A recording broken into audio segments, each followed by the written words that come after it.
Alrighty. So welcome back, guys. This is our second lecture. I'm excited. I'm so glad you guys are here. So first off, how are we all doing today? How'd our week go? Kind of stressful, kind of not. School. I mean, I get how you guys feel.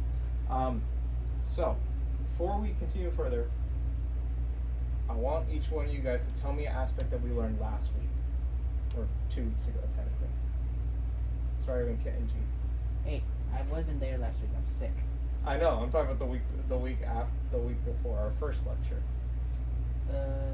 It's okay if you can't. We talked about how the first camera was made. First camera was made. Awesome, Leslie.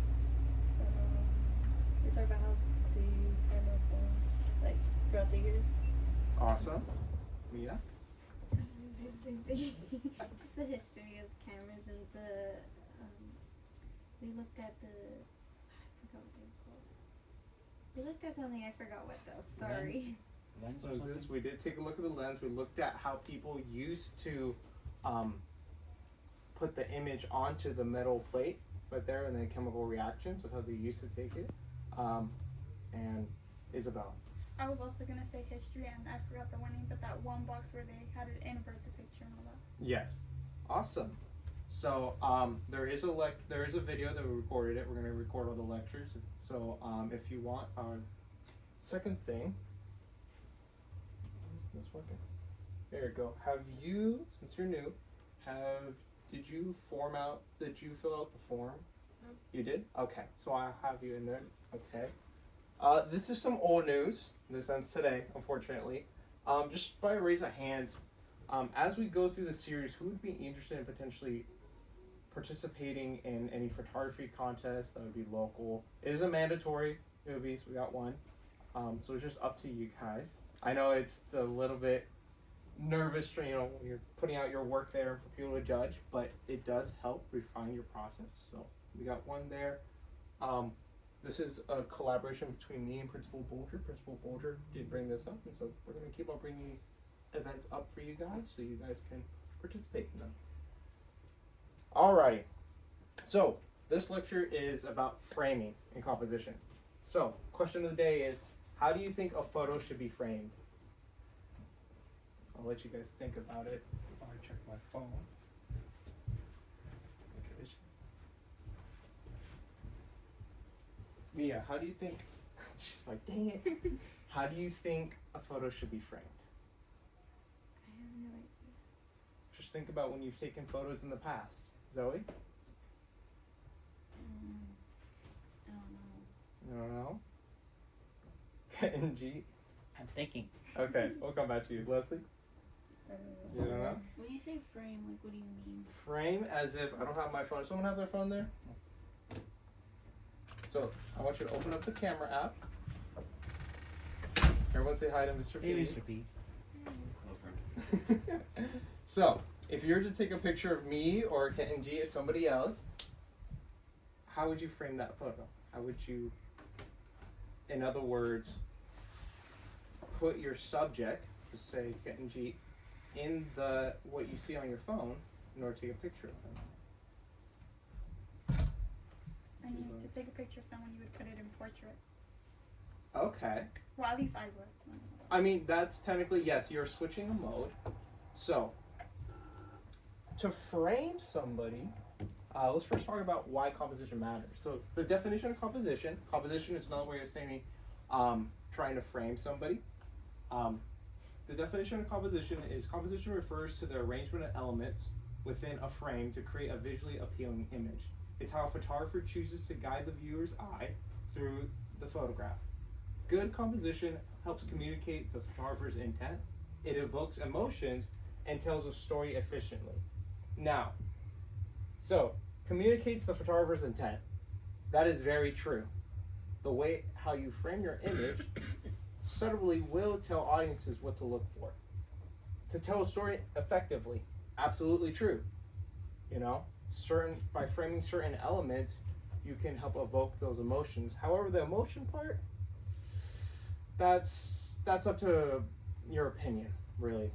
As you learn photography, there's going to be a lot of phrases like, oh, that's your style, that's how you framed it. There's a lot of perception involved. You know, there are the basics, and then there's creative freedom. So in terms of emotion, it really depends what you're framing. So the importance of composition. Even with the best subject or lighting, poor composition can lead to a weak photograph. Composition is what sets apart a snapshot from a photograph. It transforms a casual image into a meaningful piece of art or communication.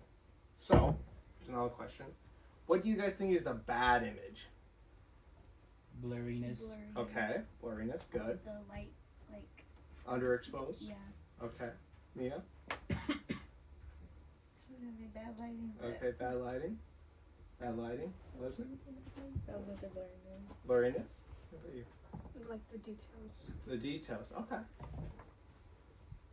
So that's good. So we do know what's the difference between a good and a bad image. So here are some common goals of composition. First one is emphasis. Emphasis in photography is a technique of drawing a viewer's eye to specific elements in a photo to communicate what's important. Here are some ways to emphasize certain elements in your photograph.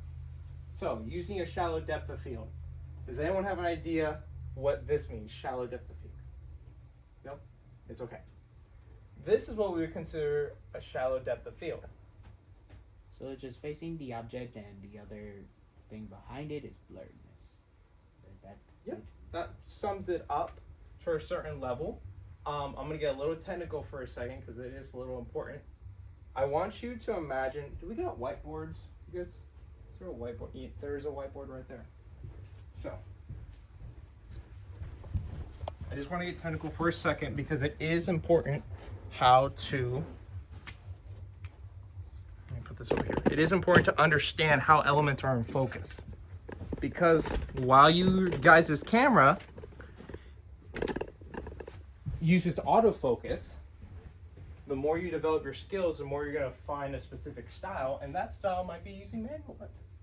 So, that doesn't work. Oh wait, that's cool.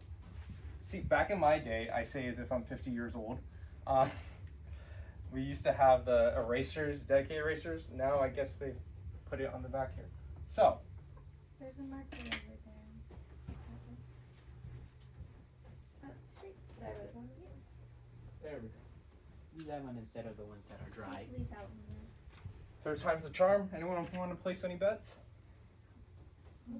No.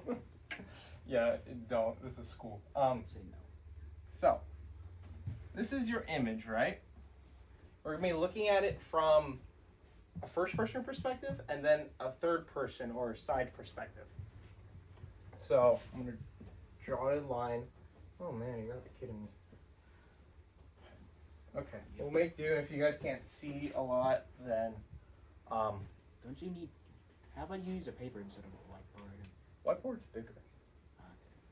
Okay. Okay, that one will work. So, we have our subject right here, and this is what you'll see on your LCD or your viewfinder. We'll get into that in later lessons. This is how we see our subject. I'm not the best artist, but I can draw stick figures. So, your depth of field is essentially, think of it as like a zone, which things are in focus. That zone can move and increase and decrease depending on what settings you change. So, if I wanted to achieve near focus, or the blurriness as Kenji described, one of the ways to do that is to bring my subject really close to my camera and have the camera focus on that object or person. One rule of thumb, and if you guys want to take notes, you can on your phones or whatever, it's fine. One rule of thumb I like to keep is that if you want a cinematic image, you want to have a lot of depth in your background, a lot of space, you know? That's why in cinematic images, like the one on the bottom left there, it seems very close, very isolated. If you were to take it against like this whiteboard like this, it would look like a mugshot, you know? Because this will be in frame and thus in focus. Now, if you want to achieve a deep focus, you can change your aperture, and we'll talk about that later. But your aperture essentially controls, I'm going to go on this side here. How do I want to draw this? Think of this as like your zone of focus, okay? And your person is right here. When you have a high aperture, that means that your number is going to be, anyone want to guess? High or low? In terms of value? Low? Good try. It's actually going to be, a good example of like high aperture is 22. The numerical value is 22. Means that in this range, this whole zone will be in focus. Okay, does anyone make sense? So if I wanted to bring it down to, let's say 1.6, what do you think is going to happen to that zone? It's going to shrink, correct. Yeah, my drawings are, yeah. So it shrinks that. So that's why on this image here, that's why this was shot at a low aperture. So low in terms of, referring to your apertures can get a little confusing sometimes. So when I mean low, think of like a low numeric value. And when I think of, say, high, think of a big value like 22. The max the aperture can go to is 22. Now, you guys are probably wondering, what the heck is an aperture? You explain how it works, but I don't know what it is. So can you turn the camera around? Turn the what? Oh. Yeah, you turn like that. Thank you. So, you don't really see it here, but if we were to, remove this, this isn't the best example, but an aperture, in order for an image to come into the camera lens, there's actually tiny little blades within the lens. I know it's a little bit hard, but if you guys want to just pass it around and see. Imagine there's a bunch of little blades coming together, okay? When those blades get wider, they're coming apart, that's when your aperture is at a low value, a 1.6. When they, looks like a tiny little dot, it comes in, that's going to be a high value, an f22. I know I might feel like I'm going on a tangent, but I'm telling you this is important, so it's good for you guys to learn right now. If you guys didn't capture everything, that's okay. We'll be covering another lesson, but it is important. So, any questions before I move on to the next? Nope. And then, Kitten G, if you can just put back that lens onto the camera for me, I appreciate it. Thank you. So, you can use shallow depth of field. You can use contrast. Everyone understand contrast? Okay, I don't want to really get into that. You can use negative space. We're actually going to get into negative space a little bit later in this lesson. You can use color theory. Do you want to talk about color theory? Color theory is essentially a subtle way of associating colors with a message. If you guys, I want you guys to think of movies. Now thinking about it, how many times have you seen in a movie, you've seen the color orange and the color teal or blue? Just think back. No? You don't watch movies? Okay, sometimes they're not always used, but they're one of the most common colors used. The reason why is because they complement each other. Everyone heard of the color wheel? Yeah. There's certain colors that complement each other, and those are one of the colors. I believe we get into that at a later lesson, but that is one of the things you can use. And finally, the rule of thirds. We'll be talking about this next. So, question, which photo uses each aspect of emphasis? So, Kenji, this should be an easy one. Which one uses shallow depth of field? You don't remember? Sorry. That's okay. The shallow depth of field, in your words, where something that's very close and the background is blurry. Oh, that. That one? Awesome. Mia, which one uses contrast the best?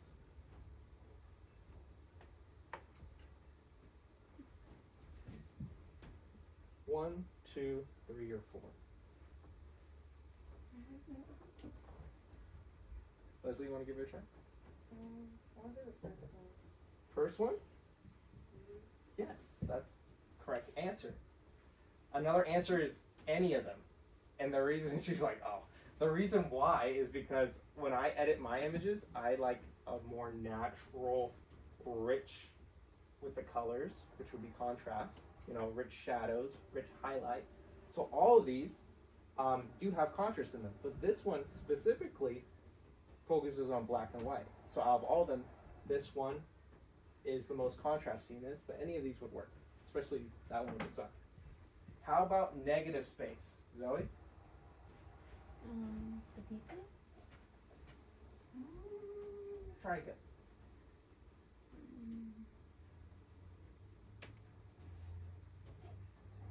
It's okay if you don't know, because we haven't really talked about that one. The sunset?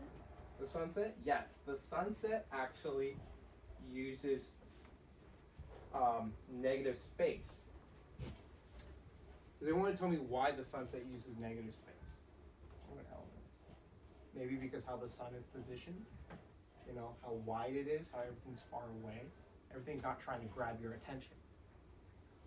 And then finally, uses the rule of thirds. Which one do you guys think uses the rule of thirds? I would say pizza one. The pizza. That's correct. But this one uses the rule of thirds. This one uses the rule of thirds. And this one uses the rule of thirds. It's all the above. Because that's how foundational this next topic is. So, before we get into... just make sure this is correct. Oh, yeah, that's fine. Before we get into the rule of thirds, let's talk about harmony. Harmony is the arrangement of elements in an image that creates a pleasing and unified look. It can refer to the balance of colors, shapes, visual weight, and points of interest. Harmony is important because it creates a sense of balance and unity in an image. Here are some ways to achieve harmony in photography. Color harmony. Remember how I talked about color theory? One example you see? Orange and teal. Take a look at this image. It's not very obvious, but they want to point out where that orange and teal is. The blue is where the water markers or whatever it is, Mm-hmm. and the orange is where the trees are. Yes, good job, Kenji. Visual weight and balance. Because they want to take a stab at that. What could that mean? Visual weight and balance. Isabella? I'm not sure. Okay, that's fine. Visual weight and balance is, let's say I were to put my subjects here, on this right side. Wouldn't you say that it's kind of leaning too much to the right? If I put it to the left? So by putting them in the center, psychologically, humans, we love symmetry, So balance, you have them in the center, they're kind of the focal point. And then you kind of balance here with the fence here, and this little contraption. I forgot what this was. Everyone ever been to Legoland? Good? No? Awesome place to go. I loved it when I was a kid. These are my family members, by the way. So this, because these are balanced here, it kind of creates a unified look. Similarities. I'm actually going to skip that because I can't remember what that means. Important harmony. I didn't finish that slide. That's okay. So, let's move on to common goals of composition. Movement. Movement in photography enhances story and design by engaging the viewer and creating dynamism. There are 3 key approaches to capturing movement. First one is suspended movement. Fundamentally freezes any action mid-motion to highlight specific details. So, everyone understand what this means? So, what it means by highlight specific details through freezing, the way how we would actually achieve this is by having a really high shutter speed, and we'll get to that in another lesson. But essentially, think of it as like freezing a moment in time. So, Leslie, Which one captures the aspect of suspended movement? Correct. Well, the car can work. Actually, sorry. That one, I was thinking of a different one. Anyone else want to give it a set? Zoe? The fireworks. The fireworks. Yes, that's good. A good example of suspended movement.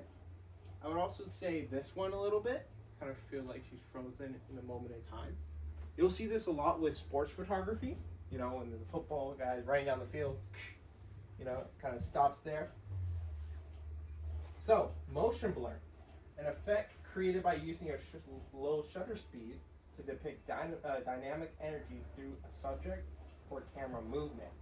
Leslie, which one do you think best captures motion blur? Good job. You could have also said potentially the light one here. I know Zoe said this one was a suspended movement, which is true, but the lighting here that's actually created through actually moving whatever light source you're using. I believe it was probably like a firecracker or something like that. And so when the camera takes it, it does look like suspended movement, but there is some motion blur involved. So finally, visual flow.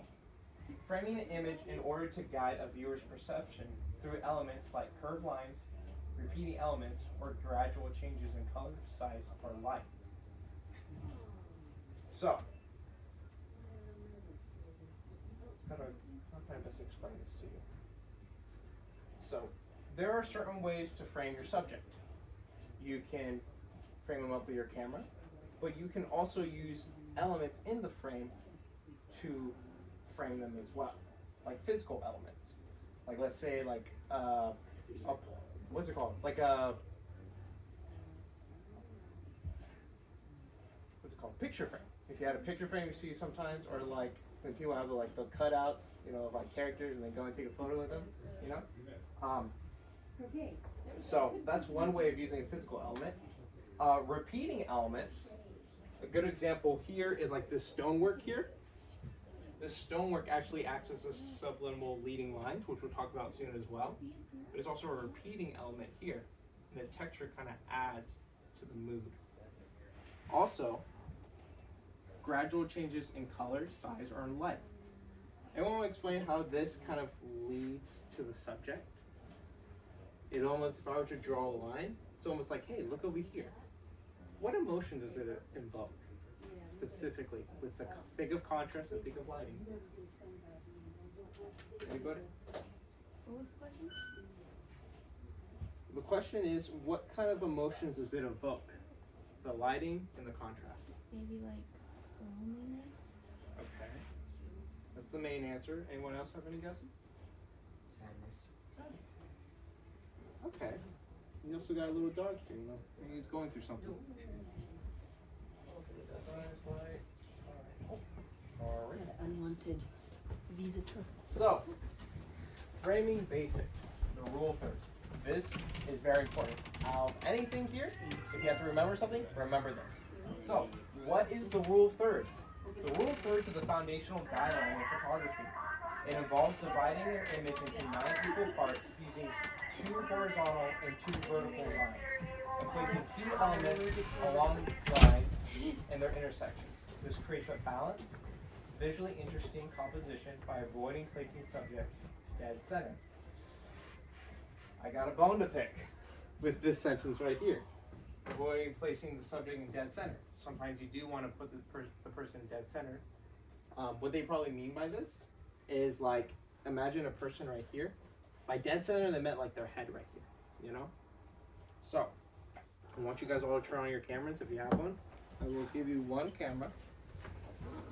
Kenji, I don't know if your camera has the feature or not, so. What if I have a save setting on the camera? Yes. You're also, that is also enabled on your phone as well. So yeah, you can use that. I want you guys to take a look at your camera and turn it on. If you're not familiar, it's been a while, you do need to twist the lens, just like Zoe did right there. in order to activate the camera completely. You got it? Yeah. Alright. So Leslie, you're gonna want to shift the, see this little ring right here? I want you to grab it, and I want you to slowly, don't force it, but slowly start twisting it. There you go. So the reason why is just how the lens is built for compactness. And so usually you wouldn't have to do that, but because it's such a compact lens, you have to move it into that first stage first before you can start using it. I want you guys to take a look at, twist just a little bit more. Keep going, keep going. There you go. Let me see here. So, anyone wants you to look at your LCD screen.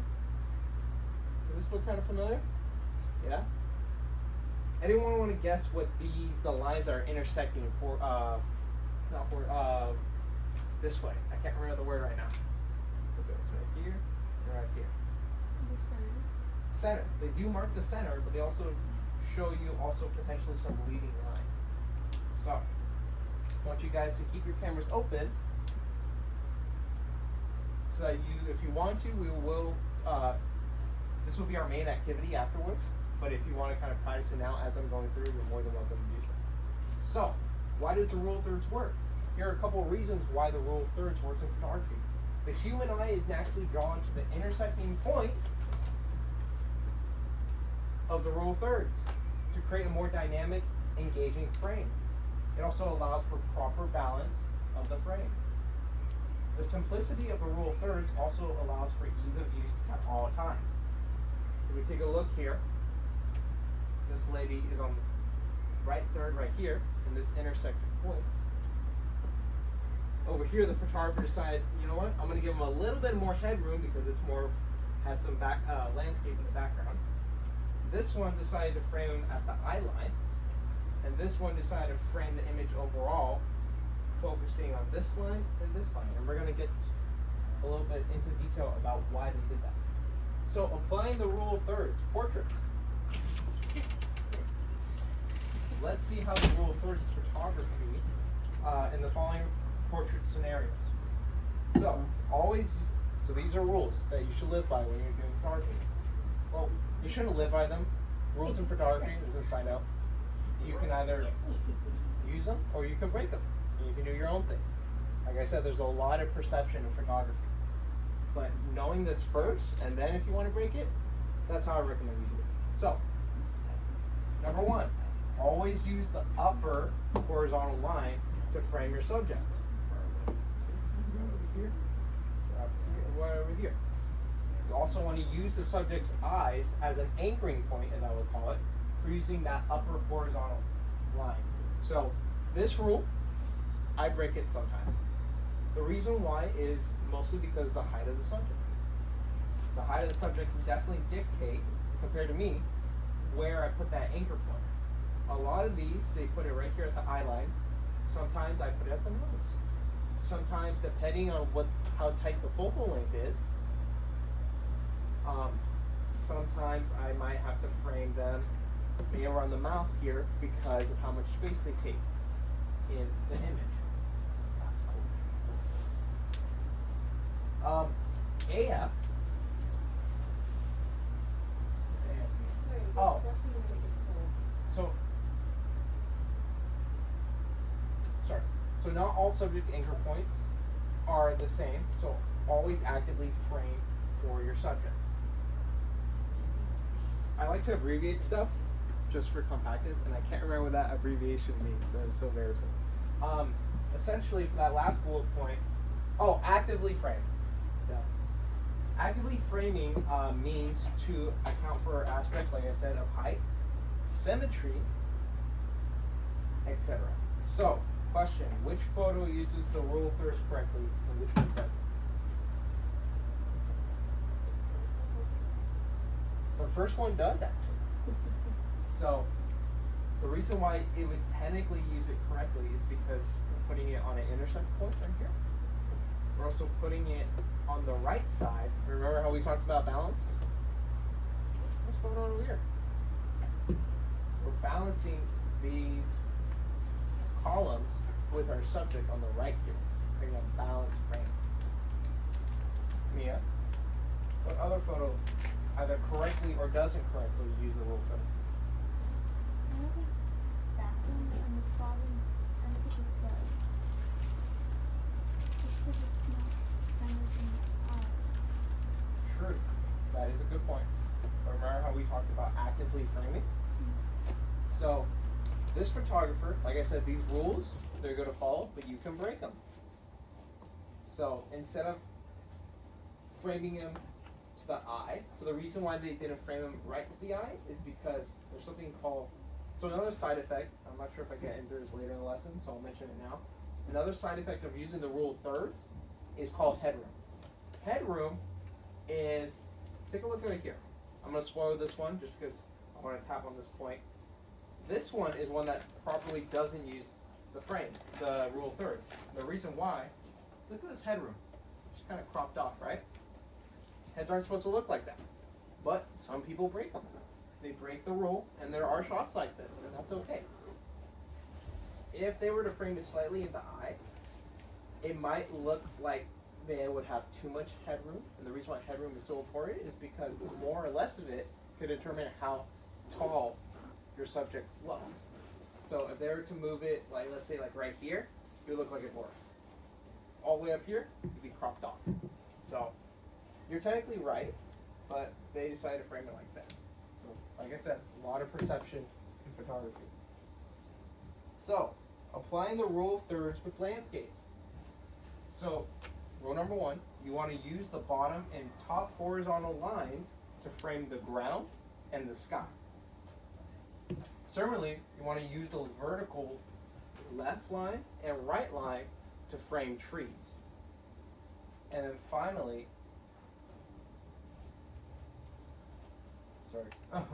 similarly you want to use, yeah, we talked about that. And then also, when using this, your camera doesn't have it, but in more advanced models, you'll have a little leveler, and it'll be like a third line coming through here. Okay? That will act as your level. And it like shows you if the picture. Yeah, it'll kind of tilt around. You've had experience with photography before, or at least you use some nice cameras. So in your camera, I don't remember if it has this feature. What you can do is use these two lines and these two lines here to kind of see if your image is level or not. So, how would you know if your image is level? One thing you can look at is using your vertical lines and looking at nearby vertical elements. So, if I were to take this photo, and let's say it was off axis, you would see this tower and it would be like tilted, right? Almost like the Leaning Tower of Pisa. Here, they've decided to frame more for the sky. Another rule when framing for like say water or ground is that you kind of put it at the event horizon. I want to say event horizon, but essentially kind of like where the sky meets the ground. And so, but like I said, these rules can be broken. Another vertical aspect here is using this. Sometimes you don't always use your vertical lines. Sometimes you use your horizontal lines. They took this here and they framed it with the boardwalk as it's coming out, right? But sometimes if it's off axis, it will look a little wonky. So any questions? No? Zoe, I think you had a question, like a slide beforehand. Did I answer that or not? Oh no, I was just gonna say that the photo where the heads grow wasn't. Yeah. Good observation. So, question. Let's do a little bit of review. How do I use the rule of thirds for framing portraits?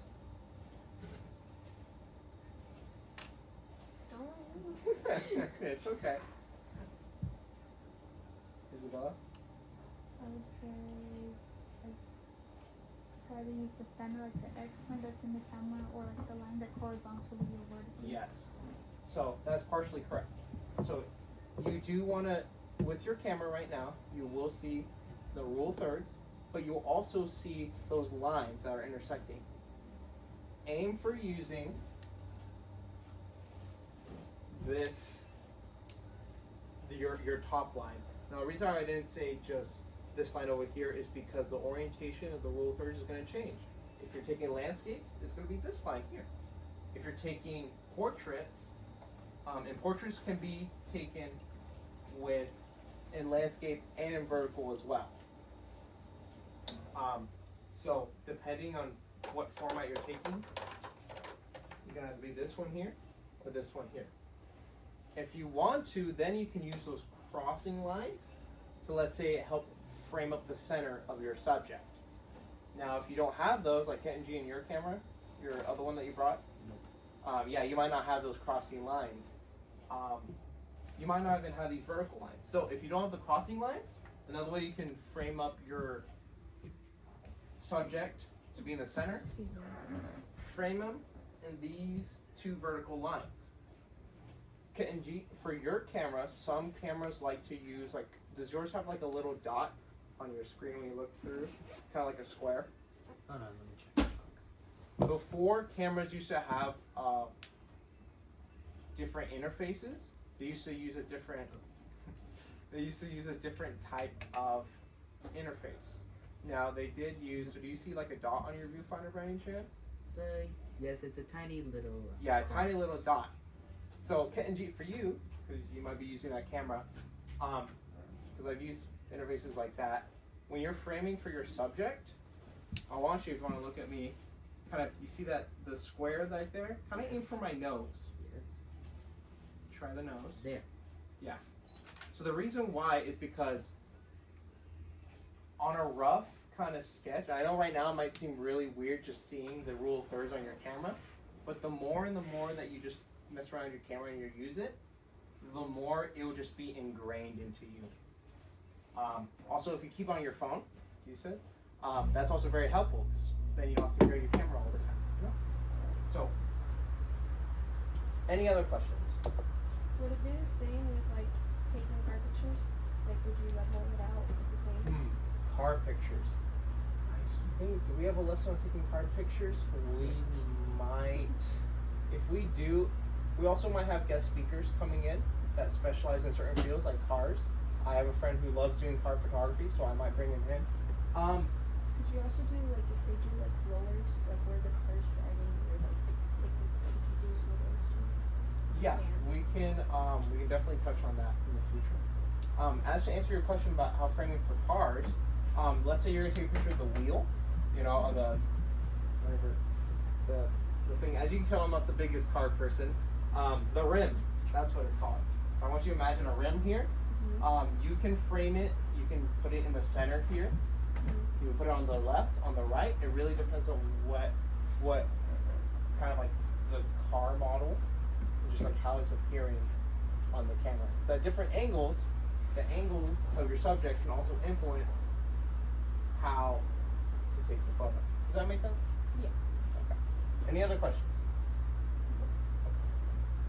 We talked about landscapes. So, how do I frame for landscapes? Leslie?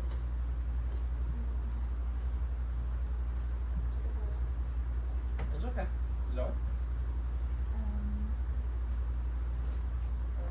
I would say like position it right or something. Okay. Ken and G, do you want to elaborate on that? That's what you said.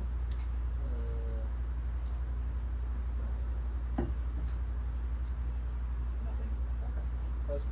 No, sorry, not Leslie. Isabella. Wasn't it horizontally and you use like the top one for like more the sky and the like below? Yep, that's correct. Go back here.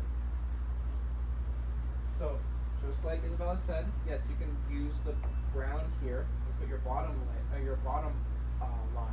You can use the sky and use your top line. Now remember, those switch when you're taking vertical ones. If we look here, look how they framed the ground here with this bottom line. Look how they framed the top here. Now, if you notice, they're framing on the boardwalk and not necessarily the sky. Anyone want to guess why? Maybe it's because the boardwalk is the subject. So, these, and I do want to touch on these intersecting lines. These intersecting lines are very important because as we look right here, these two intersecting lines, your eye is going to naturally look onto the intersecting points. Does that make sense? Okay. So, framing basics, leading lines and paths.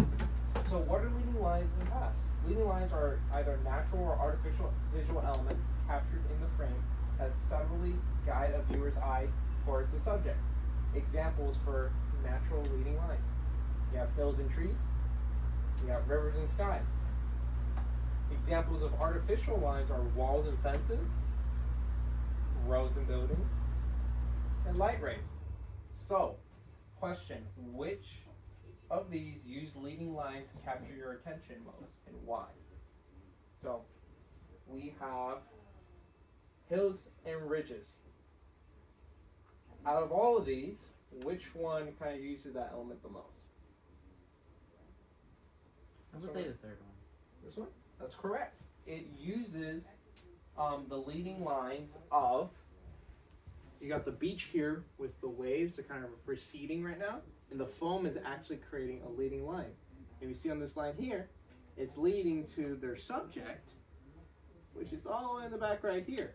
What is a bridge or something? It probably is some kind of like seaport. You know, sometimes not all of them are made with wood, some of them are made of stone. What do you call it? Also, another thing, actually I'll talk about that right before we finish this slide. What about walls and fences for artificial? The first one. The first one, yes. What else? So I got one. And then the fourth one.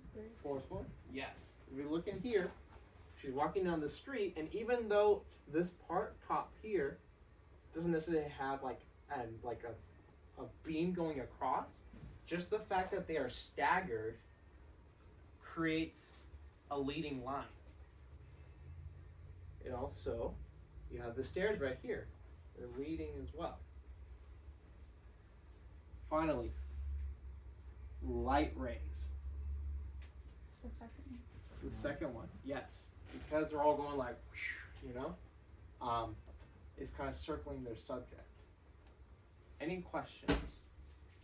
Now, the one thing I do want to talk about is, out of all of these, which ones use a high aperture? We talked about that at the very beginning. Remember how aperture affects your field of focus? The first one. First one. And what else? Maybe the fourth one. So, this one wouldn't necessarily, it does and it doesn't. Second one, yes it does, because everything is in focus. So the reason why this fourth one wouldn't is if you you probably can't see it from there, but it's actually kind of a little blurry in the background. So this is kind of like, if you were to think, remember the first photo where she was kind of dangling the tassel? Think of that as near focus. That's a range between like a f1.6 to f, I think I used the f2.8 lens. No, probably about f2. So it's going to be very blurry. Between f3 and f5, you're going to get more of this. This is around f6, f7. So remember how we're thinking of the how narrow and how wide those are? This was probably taken at f6, probably. So there's enough where these aren't all blurred out, but there is enough where it isolates the subject. Now this one, I want to go and take a guess what f-stop. We already know that the lower numbers mean tighter. So everything seems in focus here, right? So what number do you think it could be? F10. F10. Yeah, F10 could definitely work. Anything between F10 and F22, which is the max, what we would call deep focus. Deep focus is everything's in focus. Does that make sense? I know some of them are kind of, my teachers used to call it deer in headlight scenarios, like, you know. So if you guys have questions or you guys aren't understanding, please just stop me and I'll try to explain to the best I can. All right.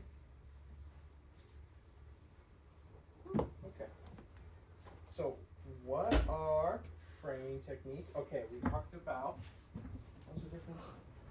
Oh, these are leading lines of path. These are framing techniques. Framing involves using objects within the photo to create a frame around the subject. This draws attention to the subject while adding context to the scene. So some examples of natural framing include trees, foliage, shadows, and caves. Some examples of artificial frames include archways, windows, doors, etc. Okay, so Leslie, which one of these photos uses either natural or artificial frames?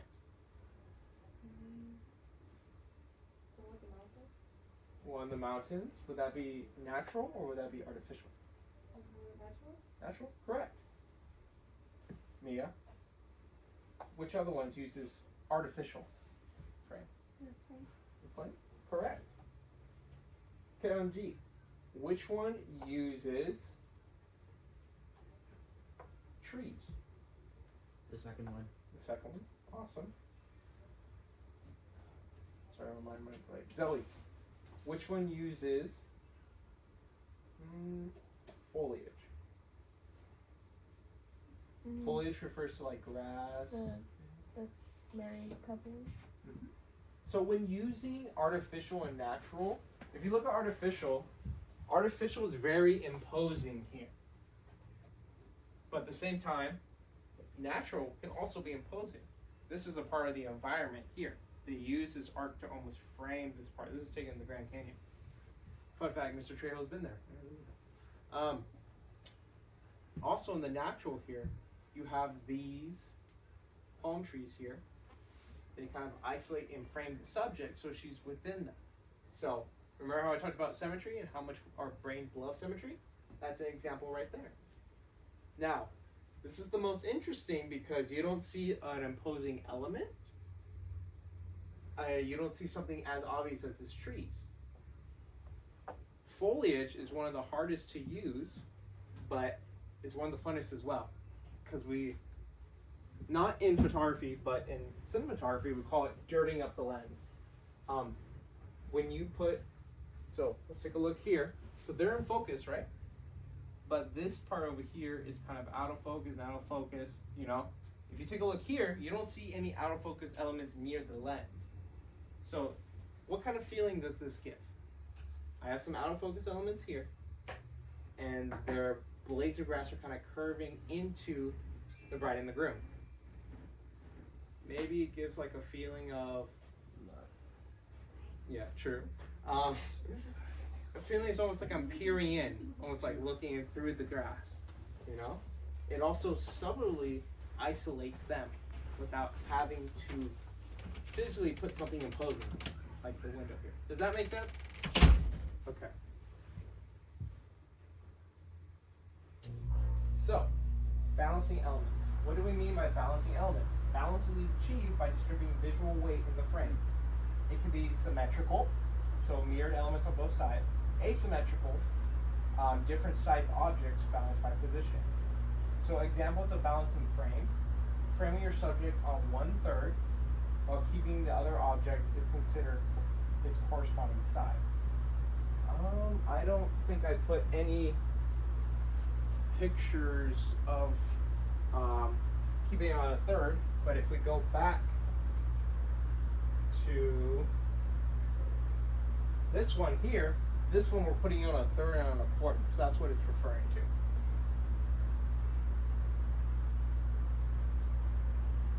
So, framing your subject in the center, but ensuring symmetry throughout the entire frame.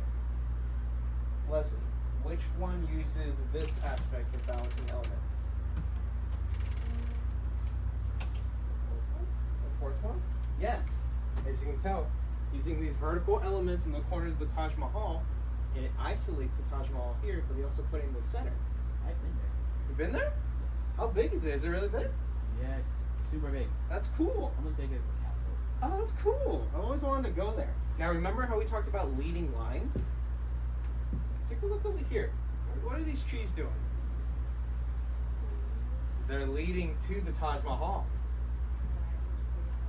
And then framing your subject with symmetry at different depths through the frame. That might sound like a mouthful. So for a visual element, we're going to talk about this photo here. What is in focus in the photo? The bridge. The bridge is in focus. Yes, it actually, maybe on this monitor, it's in focus. It's actually slightly out of focus, but it's still there. Just because something's out of focus doesn't mean it's not important to the frame. Remember that as well. What's actually in focus is the fence over here. Remember about the artificial framing? Think about the window. What's going on here? The fence is broken, and because it's broken, what are they using the broken fence for? Take a picture of the bridge. Yes, they're using this fence here to frame the Golden Gate Bridge, in particular this vertical element in the scene. So any questions about these 3 bullet points? Because I know there are a handful. All good? Awesome. So, remember about negative space? Now we're going to go a little bit more in detail. What do we mean by negative space? Negative space is the empty or blank area around the subject. Using negative space effectively emphasizes the subject, reduces clutter, and creates a sense of simplicity and calm. Some examples of negative space include framing your subject solely on one of the thirds. A good example is this one here. While it's not on the third, it is on a line here. So she kind of looks short here, but just because she looks short doesn't mean it's a bad thing. What kind of feeling are we getting from this image here? Like dark, spooky type. Yes, dark, spooky, using that color theory. Remember that color theory we talked about? When they framed it here, the reason why you might want to frame someone on the bottom line is for a feeling of grandness. Take a look at Taj Mahal here. They could have filmed it with right at dead center. Sorry, they could have taken a picture. Because I do so much video and photo, I sometimes use those things interchangeably to the point where it's second nature. But they framed it at the bottom here to give it some more headroom so you can feel like this grandness to it. So, we have framing your subject solely on one of the thirds, framing your subject with little to no detail in the background, and then using a wide angle lens to make your subject smaller, and using leading lines to only enhance the subject. So, which one is using framing the subject with no detail in the background? The first one, because they're just whiteness, not anything else. Yes, correct. And what kind of emotion is that invoking? Sadness or Sadness. Isolation is one of the ways to show a character going through something.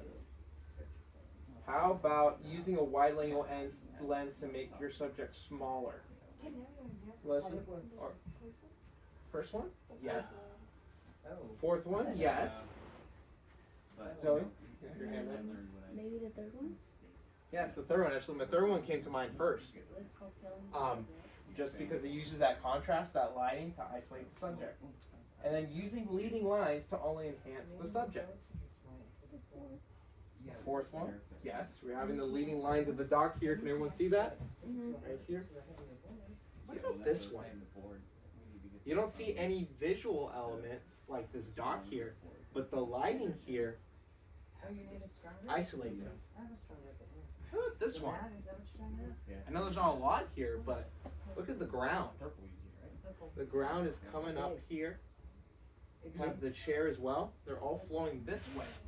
And thus even though there's not a lot going on in the image, there is leading lines still. Any questions? So finally, conclusion, and then we'll get into our activity. So in summary, number one, most important of all, rule of thirds. Position key elements along grid lines or intersections.